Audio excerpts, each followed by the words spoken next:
Welcome to the Modern Film Critics Podcast. Today I'm joined by my guest, Aaron Vilbury. Hello. And today we saw 3 movies. I saw Safe Haven, he saw Jack the Giant Slayer, and we both got together and watched The Last Exorcism Part 2. Now, the way we're going to do this is he's going to give his review, I'll give my review, and then we're going to come together and do our review for The Last Exorcism Part 2. We're not going to make it long, but we will get longer when we do our final review, which is the one we saw together. Now, I want you to go first because, I don't know, just go first, go for it. I mean, It's alright. Well, from what you've been saying, it sounds like my movie was a little bit more enjoyable. What did you think of the lead role guy? He was in Warm Bodies, which you didn't get to see. I didn't get to see it. I will see it soon, though. I liked him. You know, he was actually a really good lead, and the fact that he's doing really well in this, a movie that was packed, by the way, almost packed, not completely packed out, but it was pretty close to being packed out. Yeah. And the fact that he was in two really successful movies like Warm Bodies and this, like, that's good. Maybe he's going to be one of those people who's going to you're going to see him in more things. You're going to see him in more. He's going to be like this year's, like, Joseph Last year Gordon. we had him, and we Joseph, had the guy in Killing Them Softly in Argo, Scoot yeah. McNairy. Although he was a bit older. Like, you know what I mean? But he, like last year, he won the U Reviewers. No, he didn't win. He was nominated in the U Reviewers for the Best Breakthrough Actor, I think. Yeah. And his name's Scoot McNairy. I think that's what I heard. He was in The Dark Knight Rises, too, so he's in that, Argo, and Killing Them Softly. He was in repeated roles that were just constantly successful. Well, Killing Them Softly, not really, but... That's divided. Yeah. But Killing Them Softly was a good movie, I feel. But anyway, this guy, I don't know his name. I feel... I can't either. He was R in Warm Bodies. Yeah. Who does he play in this? Do you remember his name? His name, it's Jack. Oh yeah, it's a lead role. He plays... He's the title character in the movie. Sorry, I love that. So, overall, we'll give our scores at the end of each review, and you can go ahead and give us a brief rundown of what it was about. No spoilers. We'll keep it spoiler-free. Spoiler-free. What it was about, what you thought about it, and your final score, and I'll do the same for Safe Haven. Okay, well, going into it, I was really excited just because I kind of like movies like this, like Snow White and the Huntsman, where they give like a more sort of a modern retelling of it, but it's still really true to. Yeah. And I mean, Mirror, mirror. Oh gosh. No, Mirror Mirror butchered the tale. But anyway, I don't know. I loved it. Oh gosh. I'm glad you did. Anyway, Somebody did. This movie, yeah, I'm glad someone enjoyed it. I didn't. For the record, I did not enjoy it. Yeah, he's joking. But what I liked about this movie, I was kind of into it. Like I said, Bryan Singer's directing it. He directed the X-Men, the first 2 X-Men movies, which I like. I actually like the X-Men series, despite what a lot of people say about it. But you know, but then again, he did do Superman Returns, so you know.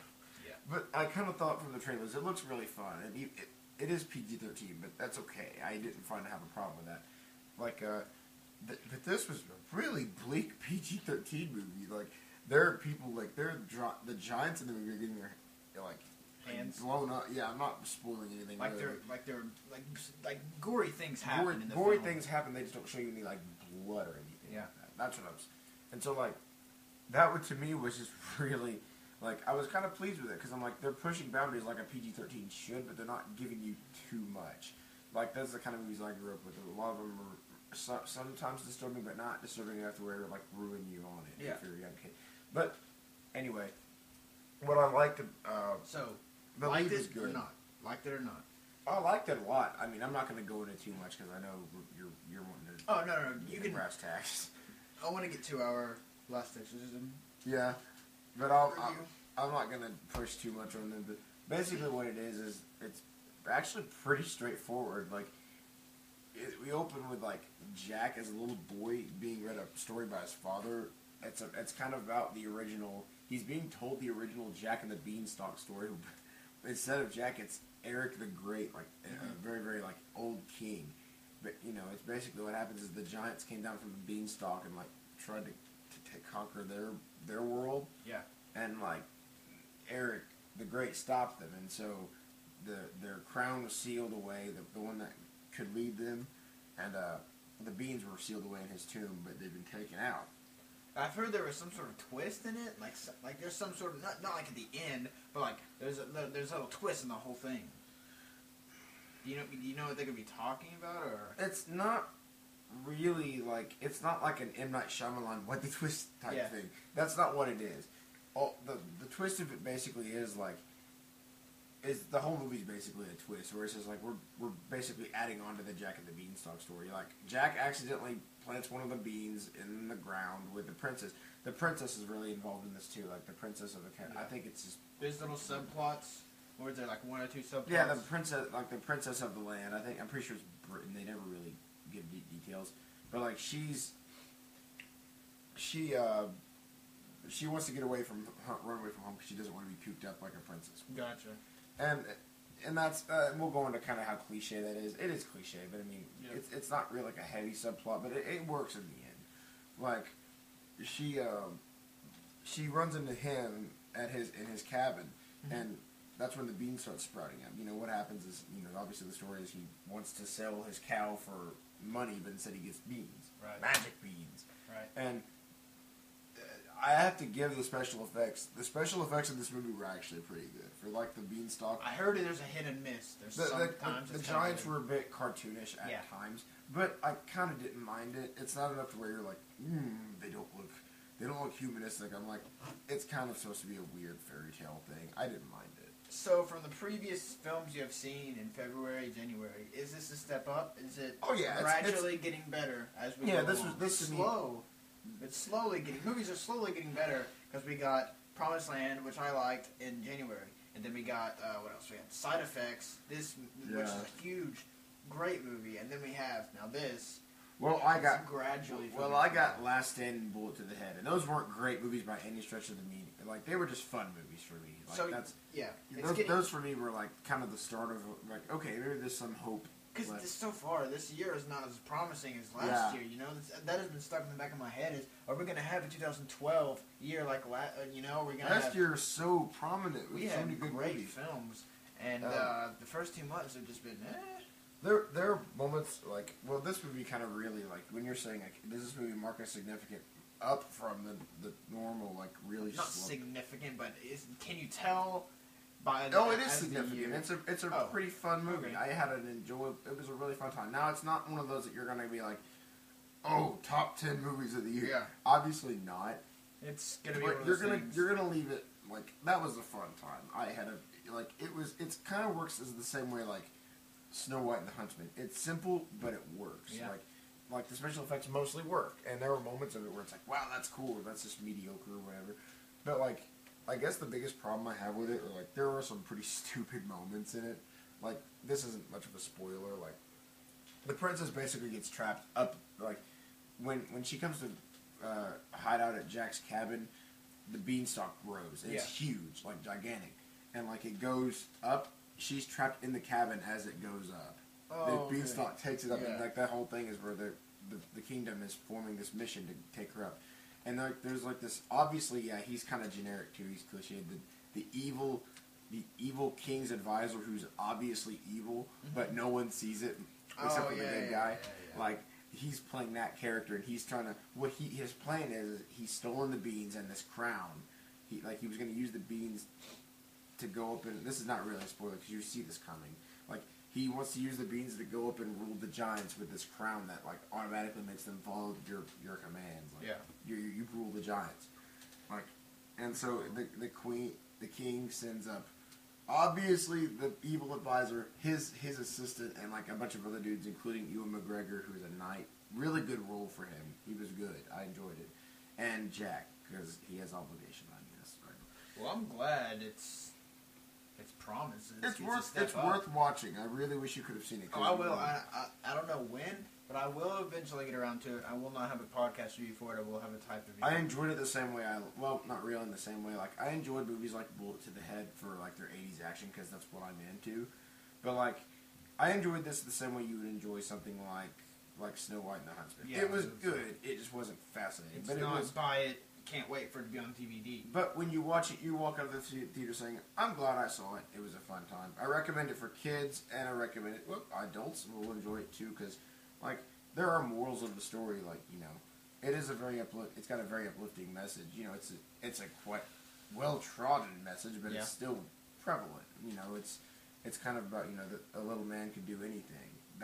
and it's a very inspiring message, and I enjoy that they got it across the right way. Obviously, the princess and no spoilers. It's not a spoiler. It's, okay. They're obvious. I mean, it's pretty describing. They're obviously romantic interests. Oh, yeah. Like that's what I'm saying. I thought you were saying there are things that you know. It's like they're gonna end up together. But like, I'm not getting into spoiler territory.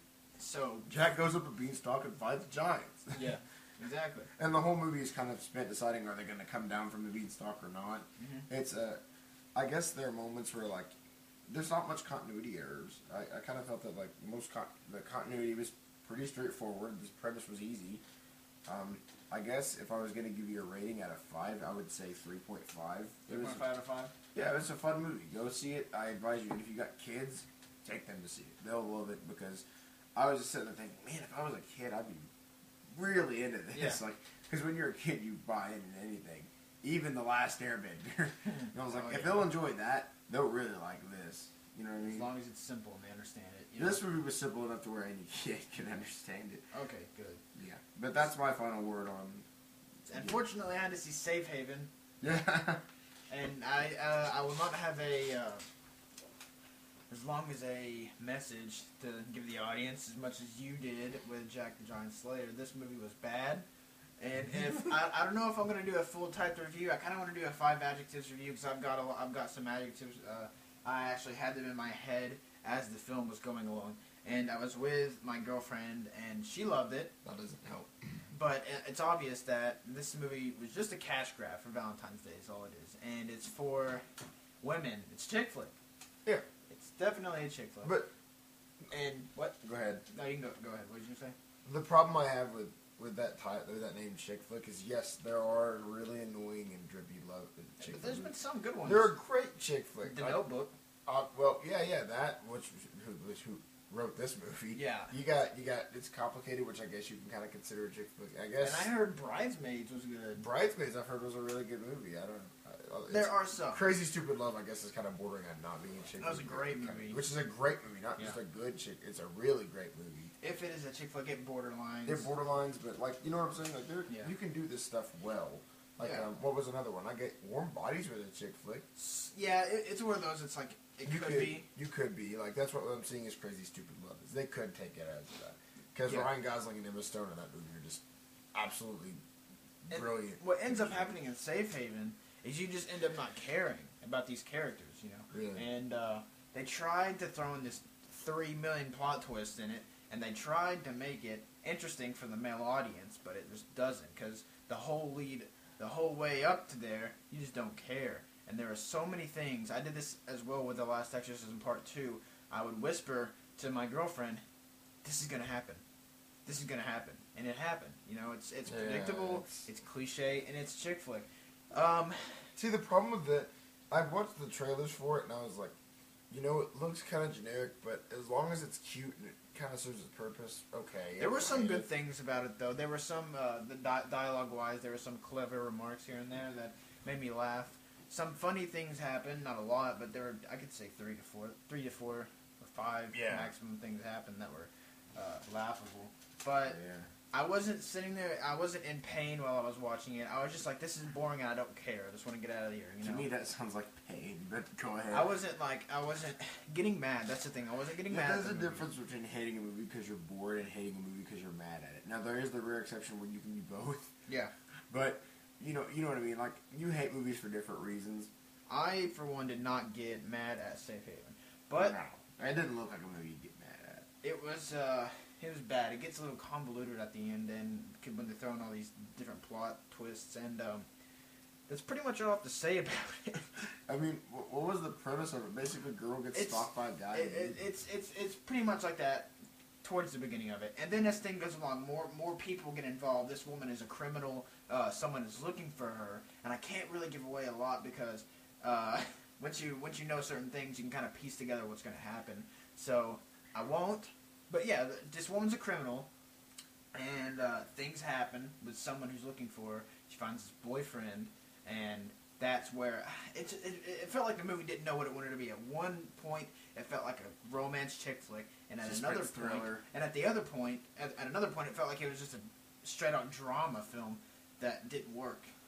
Yeah. It didn't know what it wanted to be. It would just switch back and forth. You know what I mean? It's one of those movies It didn't that have an know. identity.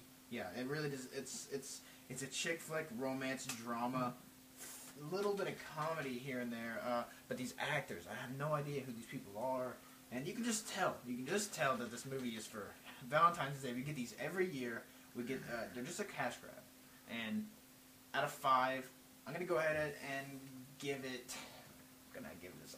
It's hard. I can't get this to a 2, so I'm gonna have to go 1.8. Really? I'll have to give it 1.8 out of 5. A few laughs here and there, witty dialogue sometimes. Other than that, you'll be bored out of your skull. Women, teenage girls, most, not all, teenage girls will like this. Because you have to quantify that statement, or you come off sounding sexist. Then Yeah. we're not saying that. Oh, because you're a girl. Because I know girls who would hate that kind of movie. Yeah, exactly. Like, if you're into the drippy, sappy love. If you like Twilight, you will like this. This is better than Twilight, though. I would about to watch say, this let's 10 not stretch times before I watched any of the Twilight. I'd watch it 20 times before I'd watch it. Yeah. No, I would watch Breaking Down Part 2 before I watch. Breaking Down Part 2 was the funniest movie I saw last year. That was so funny, man. It felt like such a return to form to the great Twilight earlier movies that were so funny. New Moon? New Moon was one of the funniest movies I saw. I think it's probably the funniest one out of all of them. New Moon, really? Yeah. See, I was kind of bored. Part 2 was pretty dang funny. It was. But Michael Sheen deserves an Oscar. Alright. we can go ahead, what do I give it, 1.8 out of 5? Yeah, 1.8. I don't know if I should do a written review on this, going a little bit in depth with it. I may. I probably or should will. I just do a 5 adjective review like I did for Lincoln? Check that out, by the way. This and Side Effects, I'll probably do a written review for it. I'll probably do Jack the Giant Slayer, and I'll probably do all 3. Yeah, dude, just do it. There was another movie I wanted to do a written review for, but I don't remember what it was. All right, so also before we go into the last exorcism, I want to talk about the movie trailers that we saw. Oh yeah. Oh, by the way, before we go into anything, shout out to our boys in the Film Talk page. Yeah, check those guys out. I'll leave a link everywhere. This will be on my Modern Film Critic. That was me whoring myself out to the whoring our page up to the page. I just made this Film Critic page, by the way, and it's going so far so good. I'm getting some people to leave me feedback and continue to leave me feedback. If you see something you like, hit the like button. Yes. You know, every like counts. Comment on it. It'll take 5 seconds. All right. So, talking about the trailers. First one that popped into my mind was The Conjuring for me, because I'm what are we? 3? Oh, actually, how many? Let's see, 1, 2, 3, 4. We are 3 for 4. We have one. Wait, I don't know how to word that correctly. We saw one good horror movie out of the last 4 that we have saw. We saw Mama, Paranormal Activity 4, Sinister, and now The Last Exorcism. And Mama wasn't great, but it's the best out of all 4 by far. I enjoyed Mama. I kind of liked it the same way I liked Jack. I liked Jack more. Yeah. Jack was better, but I mean, I enjoyed Mama for what it was, and I understood that it wasn't trying to be a straight out horror movie. But it was a lot better than you thought it was going to be when you first saw it. Oh yeah, I was really, when I first saw Mama's trailer, I was like, this looks exactly like Sinister. Yeah. Just more watered down. But honestly, Mama was better than Sinister because Mama at least had some semblance of. I was really disappointed by Sinister.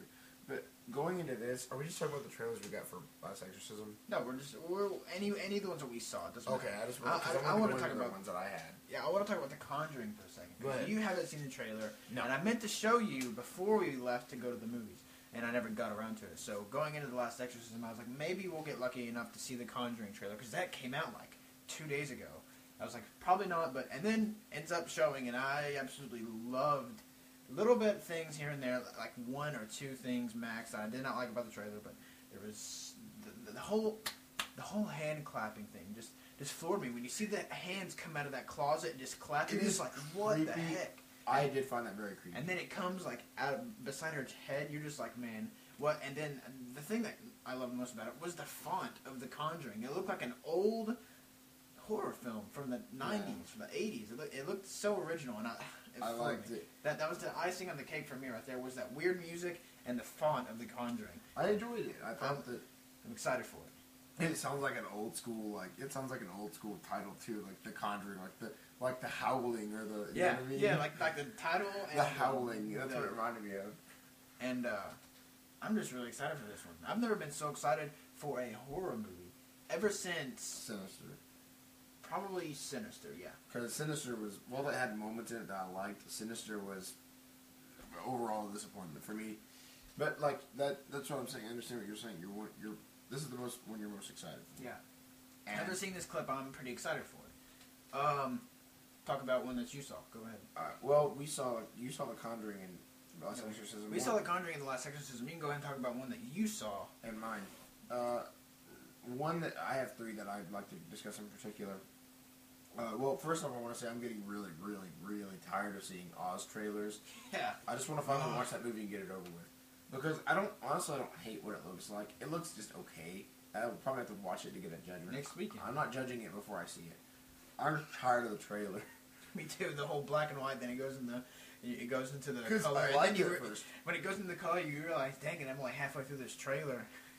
But I liked it when I first saw it. But Yeah. I'm tired of seeing it now. And I think that that's why you're saying it's like I don't think you're just tired of seeing it. The first time I saw it, I was like, man, this looks a lot like Alice in Wonderland. I think it looks. And then it was like from the producers of Alice in Wonderland. Then again, Sam Raimi is behind it. Yeah, so it's that's promise. It's gonna be one of those things. There's promise behind it, but like it could go either way. So I'm not judging it before I see it. But that's out of the way now. I also saw. Man of Steel. You also saw Man of Steel. No, I'm saving that for later. All right. I saw Pacific Rim by Guillermo del Toro. That's the first time I've seen that trailer. Yeah. Really excited for it. I am too. Like, the monsters look good. The robots border on looking like Transformers at times, but they still look good. It's going to be hard to make huge metal robots without sort of resembling the Transformers. Don't even bring up Transformers. Yeah. Anyway. But no. But it looks fun, and it kind of has the basic premise. It's a very, very, very basic premise of monsters coming from a different dimension. I think it's going to be one of those things where people are going to be comparing Oblivion and Pacific Rim. I don't know why. No, I feel like people are going to compare Oblivion and, well, probably more like After Earth and Oblivion. Yeah, all three of those, actually, I think are all going to be compared in some sort of way. Because they're the three biggest, well, not biggest. Kind of like how Warm Bodies was compared to Twilight. Safe Haven will most likely be compared to The Host.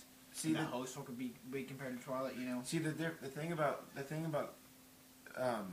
After Earth and Oblivion that makes them so comparable is that they're both After Earth.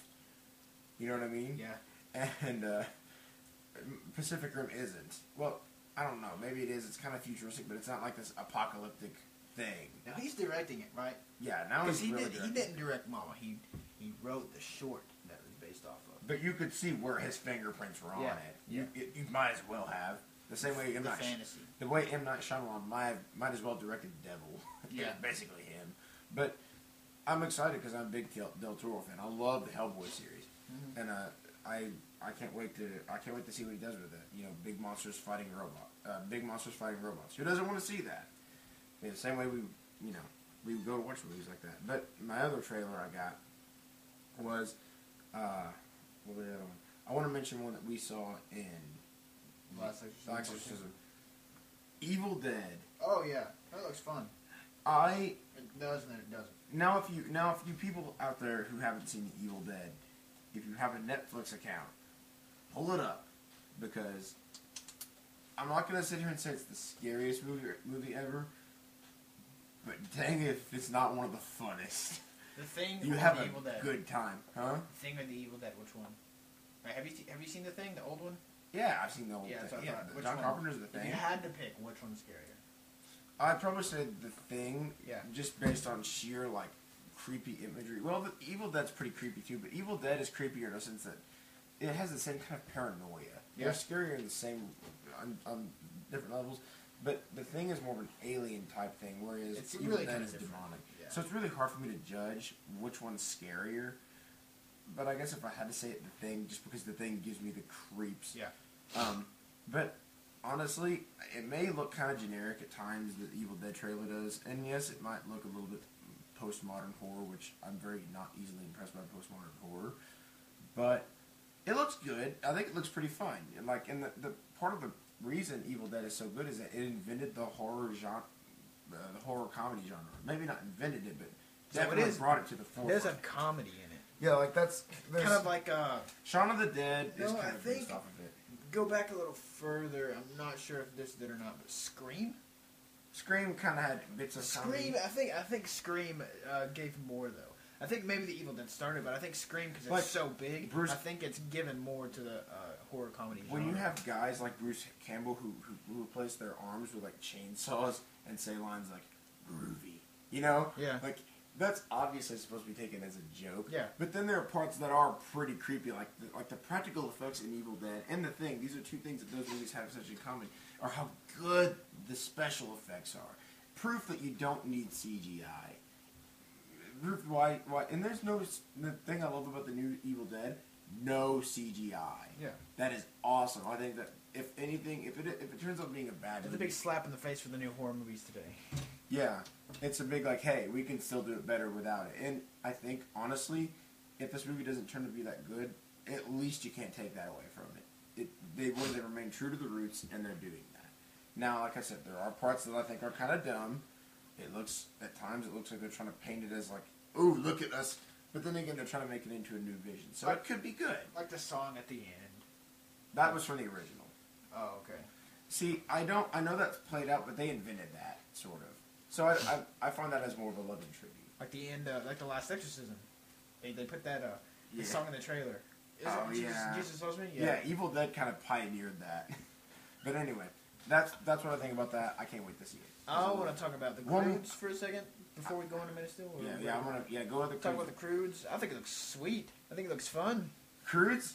I could see it being the Wreck-It Ralph for this year. Croods looks like, as far as Now- promising. Take that back. Let me go back. Monsters Inc. University looks like that. Yeah, Wreck-It about to Ralph. say Croods. I'm excited for, but not as much as Monsters University because Monsters University. I love Monsters. And Epic. Epic looks good, but maybe not as good as the Croods. Yeah, I think the Croods look better. And then, But then again, Epic does look like a movie I kind of grew up on, where it's like a really serious animation. I can't wait for it because I think it looks really good. But I think the animations looks fine so far. You know? Croods, yeah, the animations. We've had This a really year. good. We have a recent. Recently, we've been going through a really good thing for animations. Paranorman was really good, apparently. Yeah, I saw it. Not Monsters Inc. You saw? Was it good? Frank and Weenie. Frankenweenie was apparently pretty good for a Tim Burton movie. Wreck-It Ralph was great. Wreck-It Ralph was great. Brave was pretty good. Yeah. I liked Brave. We had the Lorax, which I heard was bad. You saw the Lorax. No, I didn't. Really? We keep doing that. Whenever I mention it, you say you saw it. I said no, I didn't. You saw it. I just didn't. really did not like that movie. But okay, we're getting ahead of ourselves. Anyway, the Croods. Croods looks great, Yeah, just it looks like Ice Age if Ice Age. and it's pretty too. The Yeah, it's visuals. really pretty visuals in it. I can't wait to see it. Last Man of Steel. I wanted to say this one for last because if you watched our recent, I mean, not that, but we were talking about what our most anticipated movies are this year, and Man of Steel is mine just because I'm a big comic book nerd and I love Superman to death, and not just that, but just like the people behind it are just really good at what they do. Zack Snyder is a really visionary director, and Christopher Nolan is a great producer and director. Yeah. So I'm excited about that because. And just like it looks like they're taking the story really seriously, like they're giving Clark Kent like humanity, and that's the one thing I've always wanted to see out of a really good Superman movie. We haven't had one in years, but what I wanted to tell you is what changed it for me, what made the trailer not just a good trailer but a great trailer was seeing it on the big screen. Yeah. You have to see that trailer. I heard his cape is going to be completely CGI. because it's huge, huh? His cape is going to be CGI. It didn't look like really. It's going to be, yeah. Well, And also, to point this out, my friend on Film it Talk, doesn't look like it. Walter White, he told me that he heard things about Man of Steel from people who have seen it. And he says, do you want to know? And I said, yes, please tell me. And he has yet to get back to me. But I'll let you know. I told him, don't give me any spoilers. He says, all he said was, some people talked to me who saw the Man of Steel, and he is going to give me details on, I don't know if it's going to be about plot, opinion on it. Don't give. Basically, what it is Spider-Man. Spider-Man's origins again. No, it's Superman's origins, only kind of told in a more realistic light. Where like they're going to focus a little bit more on his upbringing, which is fine by me as long as they don't go too deep into it. Which is cool. I like the bus scene where he's like, where the woman's like, I saw what Clark did, you know, where he saves the kids on the bus, and I was like, that looks awesome. That looks exactly what Superman should be doing, as a young kid. Like we're seeing glimpses of him, and then so whenever it finally he suits up and he shoots off into the air, it comes together. I cannot wait for Man of Steel. And so I'm just kind of nervous if he's going to talk about the opinion or what it's about or what. Tell him no spoilers. I told him that. Yeah. But anyway, that's trailers. That's for our trailers. Let's go ahead and talk about The Last Exorcism Part 2. Going into it, we thought it was going to suck. We hated the trailer. We thought it was a step down from the first one. He has not seen the first one. I saw the first one, but I gave him regret that. I gave him the main plot points, and it... Girl gets possessed. It helped. And the trailer sucked. We thought it was gonna suck. And the teaser poster sucked. Where she's been into it too. I actually kind of thought that was somewhat clever. It was the most clever thing I saw coming out of that movie, at least. Yeah, which brings me to my main point. It sucked. It wasn't good, and that's no shock. But it's proof that we're still in the slum of February. Yep, we're still. But it's March now, so we should be getting into that. Well, it's in the beginning of March. It's March 3rd, 4th. So we're still kind of getting out of it. Yeah, it's March 3rd, and we're gradually getting out of it. Gradually. Because because Jack the Giant Slayer was proof that we are out of it. Because bigger blockbuster movies are kind of like what signify. If we get better blockbuster movies, then that kind of signifies bringing it up a bit. Because that's what it's kind of judged on. Is are blockbuster movies good?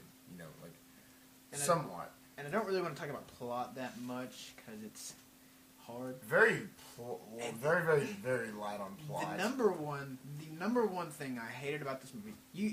Let me know your number one. I want to know if it's the exact same thing. Think about the number one thing you hate about the movie, and I'll tell you my number one thing about it. My number one thing about this movie was not knowing what was going on through the whole thing. That's mine. The number one thing I hated about The Last Exorcism Part 2 was the lack of explanation.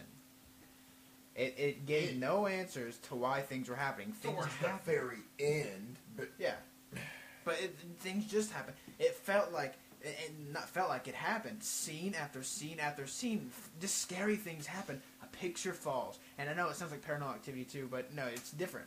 It's hard to explain why it's different. No found footage this time. That's another thing. It's not found footage last time, which just whatever. Like I said, no answers to anything. Things are just happening for no reason. Well, if there is a reason, they're not giving it to us to set it for a third one. By the way, it can possibly set it for a third one. Expect it, people. I'm just waiting for the announcement to be made. The Last Exorcism Part 3 has been announced. Not only how awful this title is, it's better than The Haunting in Connecticut 2 Ghosts of Georgia. I will say it is better than The Haunting in Connecticut 2 Ghosts of Georgia. It's not as crazy, you know. Yeah. That one is just outlandishly bad. But this is still bad, but it's not outlandish. Yeah. It's just kind of, It's ironic. And that's another movie, that's another two movies that will be compared throughout the year. Oh, yeah. That's another throughout March. They're destined to be compared, just like Pacific Rim and Oblivion. Which, Oblivion trailer. I've seen it so many times. Mine was different. Mine was new. Mine wasn't. Mine was at the football field. You know, touchdown. Mine was new. I can't believe that. I think I have seen a new one, but I saw that one again, and I was like, it doesn't make me hate the movie more. It's just I've seen it so many times. Just like Oz. Those are the two movie trailers that I'm so tired of. They've been amping them up so much. But Oz more so than the Oblivion. Anyway, Oblivion's gonna be a blockbuster. I got a feeling about that one. I got a feeling it's gonna be huge, like just packed. But anyway, back to The Last Exorcism. And the lack of explanations really, really hurt this movie. Like to me, watching the whole movie, it almost seems like someone took a few note cards and said, "All right, we're gonna base this sequel around this girl who used to be possessed. Now she's apparently quote not quote unquote whatever. She's not possessed. But what we're gonna do is, let me finish my explanation. It's almost like they said we're gonna base it around this girl who is recovering from being possessed, meets a guy, and trying to figure herself out. But all they did was write down, oh, what can we do on this scene to make it scary? Yeah. It's almost like they took a bunch of note cards and wrote down a bunch of scenarios that are scary and just filmed them. And in then no particular order. And then somewhere along the line, they're like, oh crap, we gotta put a plot into this thing. We gotta put a plot in this. Okay, so we'll add a love interest. We'll just cram it all in at the end. We'll add a love interest we know isn't gonna make it past the movie. We'll add these people who are trying to help her. Then we'll add these hallucinations of her father. Then we'll add these people who don't believe her, who are stupid and don't believe her. And then we'll add the quote unquote last exorcism at the end, and then we'll be done with our movie. That's it. It's sloppy writing, is what it is. It's the writing. It was actually one of the most sloppy. That movie didn't make me mad. Like, no. It didn't make me mad. Like, you know. It just made me groan, sigh. It did at times make me mad. Like it was one of those movies that was just really boring. It was just. I got out of there and I was like, well, I watched that. I don't think I've ever said the two words wait, what? And so many times in my life, you know, you just see things and you're like, what does that have to do with anything? Yeah, why did this happen? What does that do? What does it do with like the plot? every cliche they could was thrown into this movie. Like, questions, so many questions will pop up in your head through the time of this movie, which felt short. This movie felt super short. I guess if that's the one, well, I have more than one compliment to give it, but that's one of the big compliments. It did feel short. I was like, I watched it and I was like, I walked into the theater and said, well, I watched that. Yeah. That's it's not really, yeah. Alright, can we just go home now? I watched that. Yeah, I'm just tired and I hope this is the last one. Well, okay, well, let me give you, I guess I'll outline a positive or two. Yeah, we'll probably have the same thing. Yeah.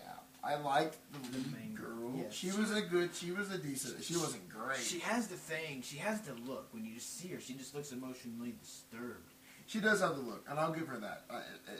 And I call it the Natalie Portman syndrome, where it's not really her fault. Kind of like Catherine Zeta-Jones in Side Effects. Was that her? Is that her name? Yeah. Yeah, Catherine Zeta-Jones. Kind of like how you could look at her and just tell me, she looks sick. No, you're thinking of Rooney Mara. Yeah, I get them two mixed up. Rooney Mara, yes. Rooney Mara really looked good for selling you on how disturbed she looked. We are not comparing Side Effects in the... No. But I was just saying... Same principle as the lead actress. She was fine. She was good. I wasn't like, gosh, I can't stand watching her. She looked disturbed. I bought it, too. I felt sympathetic towards her. Yeah. I wanted to see her succeed now. You know, you get that? Watch it. Actually, don't watch it. Watch it on Netflix or Redbox. I don't even suggest that, but whatever. Well, not the $1, no. Netflix. If you're bored and you've seen every movie on Netflix, then watch this. This is last priority. Watch Birdemic before you watch this. Oh gosh. Yeah. You just gotta watch Birdemic. You don't have to watch it. Just watch that. Birdemic. It's so good. Go out and watch Birdemic right now. Yeah, just turn this off and go watch Birdemic. No. Forget this. Just forget the podcast. Forget this podcast. I want to go watch Birdemic I'm going to go delete this podcast. Forget it. I'm out of here. Cut. See you guys later. I'm just kidding. But this movie just made me mad. Okay, the other positive thing, there was a cool opening scene, which I almost don't want to even, well, it was the very opening to the opening scene. What? What do you mean? The dude, like... Oh, yeah, that was okay. Like, this guy wakes up one morning with his wife. They're completely irrelevant to the plot, so I don't consider this a spoiler. Like, he wakes up one morning, he wakes up and like his wife gets up and goes to fix herself up in the bathroom. And then you like see this like thing crawl back into the bed. You see someone go back into bed and you think it's the wife.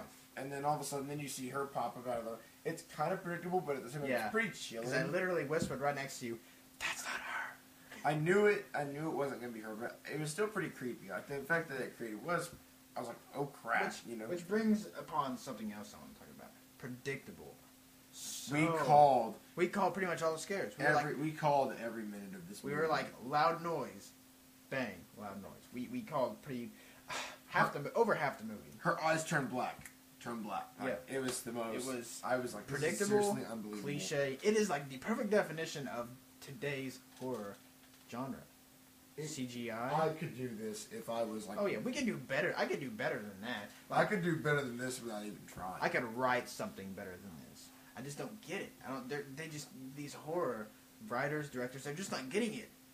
Then I'm understanding that everything is cliche now. You guys aren't doing anything original. Jump scares. There were so many. Now that I've said the positives, I'm gonna say the thing that actually quite ticked me off about this movie. Jump scares. It's like they're not even trying anymore. Yeah, like there are moments where she'll zone out. I know this isn't a spoiler. There are moments where like she'll zone out and like have a flashback or something. Like you're seeing all these intense images, and all of a sudden, big jump scare, and I'm like, that's cheap. You can't do that. You're not being scared. You're just getting startled. Yeah, that's not even that though. I'm like, in order for a jump scare to happen, you have to have like something jump out of the character. Or, you see something creepy, whatever. It just pops. It just pops out for no reason. It's like, hey, big loud noise. Yeah. I'm like, you're scared now. We didn't even see anything. You're scared now. We didn't even see anything though. Like she's having a flashback and all of a sudden, boom.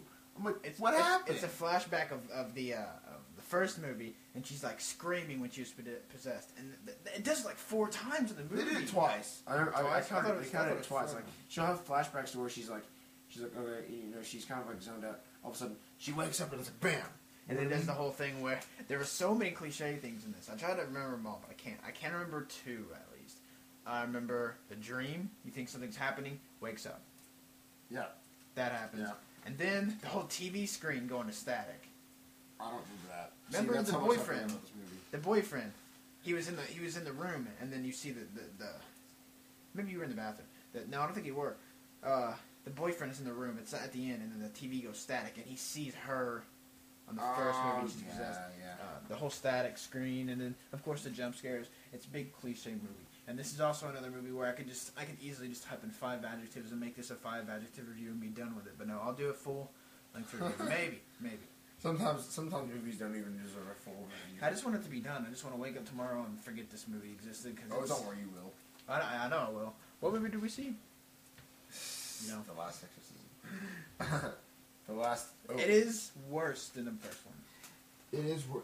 The ending is so bad. I hated Paranormal Activity 4. I really like Paranormal Activity 4 did actually kind of make me mad. Like, sort of it did, not really. But like, that was bad. But at least PA4 had some tradecraft that was okay. This is what I can say. You can't really because you haven't seen the first one.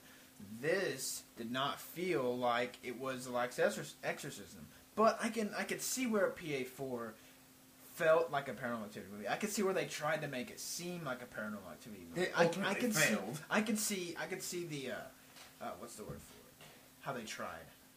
I could see the what's that word? It's another continuity. No.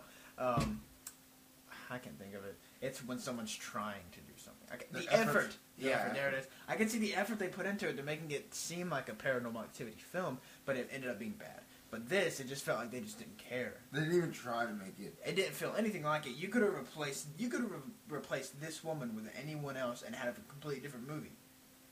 I will say that it was bad. It was worse than PA4. I agree. But from what I'm hearing, it wasn't as bad as Texas Chainsaw. No. I heard that was just so incredibly... Yeah. People have been crapping on movie 43, and probably rightfully so. Yeah. I'm sure it was a very bad movie. But I bet Texas Chainsaw was worse. Was it? Texas Chainsaw is worse.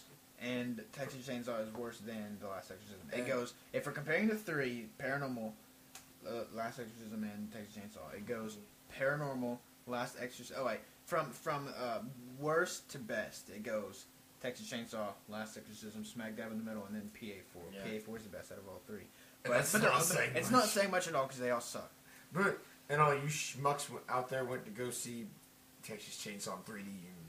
Yeah, I'm gonna meet all you at one time, at a time, and deliver knuckle sandwiches to you, and a big pompadour and a leather jacket, just so you don't forget. Final score for The Last Exorcism Part 2. I can't. There was literally almost nothing done right about the movie. The acting was sometimes okay. By her, but then everyone else was like... They're actors. You could just tell they were actors. It's like, I'm very aware I'm watching a horror movie. Yeah. But... It felt very Hollywood, you know? I'm not... No, not even... Saying that's a compliment compared to what this movie is. No, really. I think that's more of a negative. Whenever you watch something and you can tell... It just felt very fabricated. And you know what? I've also heard the same thing said about Haunting in Connecticut too, The Ghosts of Georgia. Mm-hmm. I've heard the same thing said about it. Is that it looks like someone said, "Oh, same thing with A Good Day to Die Hard." Yeah. It's like someone made a generic movie of this genre and said, "Oh, we have this movie this franchise we could smack onto it." Exactly. And then people will go see it. And think, "Oh, that's the sequel to." Yeah, it's the title that gets the money. Really. It's the title. And what sequels have we had this year that were good so far? Let me think. Nothing. That's what. No, I'm not. I can't think of anything I've seen that was a sequel, really. I haven't seen any sequels. This might be the first sequel I've seen all year, actually. Not a good start. But, final score for you? I guess just because I liked the girl so much. I liked her, and, I sympathized with her. Probably up until the very end. Mm-hmm. Until. But that and the fact that maybe like there were one or two decent scares that were somewhat creepy, but they're not memorable. They're not memorable. The first one's at the time, they're like, oh, that's. The first one was somewhat effective, but that's it. That's the only one you're gonna be like, that happened. Mm-hmm. But like, I guess I gotta give it a 1.5. Really? Wow, that's generous. I'm going 0.5 out of 5 for this. 0.5? 0.5. I thought the acting was good. Other than that, see, I feel like I'm being too generous. You know what? No. Like, I gave Texas Chainsaw 3D a 0.5. I gotta give it. I guess I can get it to 1. I think I'm gonna say 0.5 is bad. 0.5 is worse. Like, than Texas Chainsaw is like 0.5 is Texas Chainsaw. I can find my way to 1. So yeah, 1 out of 5. Yeah, I'm being generous just because I like the actress, and that was enough for me to kind of be like, okay, at least like this was bad, but it wasn't like tick me off like Texas Chainsaw. It was just there. It was just anger me like Texas Chainsaw. I was like, it's just there, and if you want, don't spend the money to see it. You're just gonna get a third one out, and they're gonna think that, oh, everyone wanted to see it. Yeah. So now we get a third one. Don't go see. The ending movie. is awful. Yeah, don't see this movie. The ending actually quite made me mad. The ending was better than the first ending, I have to say. It's really? pretty much the same thing. Really? It's good. But the ending of this one actually kind of set me off a little bit. Once again, it's just a big CG mess when it comes to the fire. And it's like, no, what it would do is... One thing, I'm sorry to interrupt you, the thing we did not mention is the PG-13. This is PG-13, and it's like every time something gory is about to happen, it cuts away. Literally, no, I can't give away a spoiler. When someone would die, I'm not going to say what, when someone would die, even if it wasn't a bloody, horrific death, they would cut away. Yeah, something happens in a house. Someone's about to die, and right when they die, you hear what happens, but it zooms out, and all you see is the house, and you see like one bloody handprint on the window. And I guess that is the most I could do. That's enough, guys. Easy, guys. Whoa, things get wacky here. Yeah. You're getting too far. You're pushing it. So they had to cut it there. And what's up with the lion noises? Gosh. It's because filmmakers think that for some reason making it possess people. I guess demons sound like lions. That's the only explanation. I figured. I guess Simba's a demon. I don't know. Simba's. That's actually the next sequel, the Last Exorcism Part 3. Simba's Revenge. Simba's Rage. Yeah, I like that. We should do that, dude. That's our next film project. Last Exorcism 3. Simba's Revenge. Wait, is he a lion or a tiger? Lion. Same. Like this. Yeah. One are different. Who cares? We're Simba's Revenge. That's the next one. We've already animated or not? Animated. Let's make it animated. Yeah, I like that. Let's completely stray away, just like this one did. Found footage, normal. Now it's going to be animated. That's perfect. And then the next one will be a comic book. I'll draw it. It'll be a novel. I got it. We'll make the Exorcism Part 4. Part 4. The novel. You can't even go see it in theaters anymore. You gotta buy it on ebook on Amazon. All right. Anyway, I'm tired. I gave it 1 out of 5. You gave it 1.5. 1.5 out of 5. I want to thank you guys for tuning in, and make sure you like my page. And thanks for being here, Aaron. And this was fun. And I will have reviews for each movie.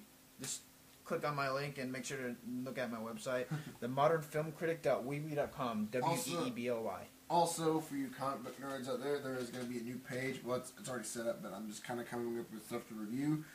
Dudes in Masks on Facebook. I am getting stuff together, reviewing comic books, general superhero talk. It's my personal page to, do stuff, but I welcome discussion over all things superhero. I will have a link for his Facebook, and make sure you go check that out and like it too. And thank you guys for watching, and tune into the next time. Check us out on Film Talk as well. Yeah, make sure join it.